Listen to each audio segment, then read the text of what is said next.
जय माता दी। हमारे YouTube चैनल मन की आवाज़ में आप सभी का स्वागत है। आज की हमारी कहानी है संकटा माता की। एक गांव में एक किसान रहता था। उस किसान का नाम राजन था। राजन बहुत मेहनती तथा ईमानदार था। अपनी लगन तथा मेहनत से अच्छा खासा धन कमा लेता था। राजन की पत्नी सपना अपने पति के सभी कामों में अपना हाथ बटाती थी। राजन की एक बहन भी थी जिसका नाम इंदु था। इंदु की शादी हो चुकी थी। इंदु स्वभाव से झगड़ालू तथा लालची थी, जिसके कारण इंदु की अपने ससुराल में नहीं बनती थी। वह हमेशा अपने ससुराल वालों से लड़ाई झगड़ा करती थी। एक बार तो अपने ससुराल में लड़ाई करके अपने पति को लेकर अपने भाई राजन के घर आ गई। अब इंदु अपने पति के साथ अपने भाई के घर में ही रहने लगी। राजन के शादी को 10 साल हो गए थे, लेकिन उसकी कोई संतान नहीं हुई। राजन बहुत मेहनत करता था और जो पैसे कमाता था उसे इंदु तथा उसके पति ऐशो आराम में जीते थे। वो दोनों सारे पैसे अपने ऐशो आराम में खर्च कर देते थे। राजन और सपना संतान ना होने के कारण मन ही मन बहुत दुखी रहते थे। एक बार सपना की सहेली सुधा सपना से मिलने उसके घर आती है। दोनों सहेलियां बैठकर खूब बातें करते हैं। सुधा जब सपना को दुखी देखती है तो पूछती है, क्या बात है सपना, तुम परेशान क्यों हो? तब सपना कहती है, सुधा परेशानी की तो बात है, मेरी शादी को 10 साल हो गए हैं, लेकिन अभी तक हमारी कोई औलाद नहीं हुई। सुधा भी अपनी सहेली के दुख से दुखी हो जाती है। फिर सुधा सपना को बताती है कि उसके घर से 40 किलोमीटर दूर एक संकटा माता का मंदिर है। वह मंदिर बहुत ही पवित्र है।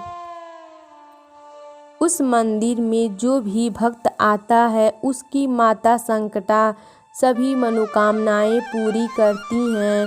उस मंदिर की बहुत मान्यता है। सपना, तुम भी संकटा माता के उस मंदिर में जाओ। संकटा माता तुम पर भी अपनी कृपा जरूर करेंगी। फिर सपना ये सारी बातें अपने पति राजन को बताती है और राजन से उस मंदिर में चलने को कहती है। राजन भी सपना की बात मान लेता है। फिर अगले ही दिन राजन और सपना दोनों माता संकटा के मंदिर जाते हैं।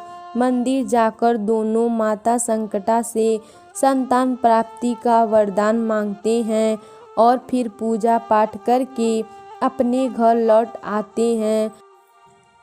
समय बीतता है। कुछ महीनों बाद संकटा माता की कृपा से सपना गर्भवती हो जाती है। राजन और सपना इससे बहुत खुश होते हैं और सपना खुशी खुशी ये बात अपनी ननद को इंदु को बताती है। इंदु अपनी भाभी के सामने खुश होने का दिखावा करती है, लेकिन मन में उसे इस बात से बहुत बुरा लगता है, क्योंकि अगर उसके भाभी को संतान हो गए तो इंदु के सारे सपनों पर पानी फिर जाएगा।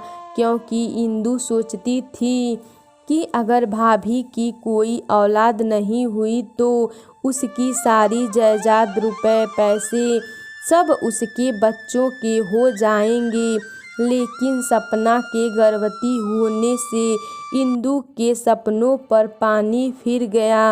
अब इंदु हमेशा परेशान रहने लगी और वो इस सब का उपाय सोचने लगी। एक दिन इंदु एक योजना बनाती है और अपने पति से पेट में बच्चा मारने की दवा लाने को कहती है। इंदु का पति दवा ले आता है। फिर इंदु वह दवा सपना के दूध में मिला देती है और अपने भाभी को दूध पिला देती है। लेकिन सपना पर तो संकटा माता की कृपा थी। संकटा माता की कृपा से सपना का बच्चा बच जाता है। जब सपना के बच्चे को कुछ नहीं होता तो इंदु और दुखी हो जाती है। फिर इंदु सपना को मारने को बाजार से जहर लाती है। उसने सोचा अगर सपना ही मर जाएगी तो उसका बच्चा तो अपने आप ही मर जाएगा। यह सोचकर इंदु सपना के खाने में जहर मिला देती है। जब सपना खाना खाती है तब संकटा माता की कृपा से उसका और उसके बच्चे का बाल भी बांका नहीं होता। यह देखकर इंदु सोचती है आखिर भाभी बच कैसे गई। इसके बाद इंदु एक योजना और बनाती है और वह सपना के कमरे में आग लगा देती है जिससे सपना आग में जलकर मर जाएगी। माता संकटा की कृपा से सपना के कमरे की आग धीरे धीरे अपने आप बुझ जाती है, लेकिन इंदु के कमरे में आग लग जाती है। जब आग बढ़ जाती है तो इंदु और उसके पति की हाथ पांव फूलने लगते हैं। इंदु जोर जोर से चिल्लाने लगती है बचाओ बचाओ। उसकी आवाज़ सुनकर सपना और राजन दौड़े दौड़े आते हैं। वो दोनों मिलकर इंदु के कमरे की आग बुझाते हैं। धीरे धीरे आग बुझ जाती है, लेकिन इंदु और उसका पति बहुत जल जाते हैं। इंदु का चेहरा पूरा झुलस जाता है। जो इंदु पहले बहुत खूबसूरत थी, अब वो अपने कर्मों के कारण बदसूरत हो गई। इंदु को समझ आ जाता है कि उसे सपना और उसके बच्चे को जलाने की कोशिश की, इसीलिए उसके साथ ऐसा हुआ है। अब उसे अपनी करनी पर पछतावा हो रहा था। उसने फिर कसम खाई कि वह अब किसी के साथ बुरा बर्ताव नहीं करेगी। इधर समय पूरा होने पर सपना 2 बच्चों को जन्म देती है, जिसमें से एक लड़का और एक लड़की होती है। यह माता संकटा की कृपा ही थी कि जो सपना और राजन एक बच्चे के लिए तरस रहे थे, उन्हें माता संकटा ने 2-2 बच्चे दे दिए।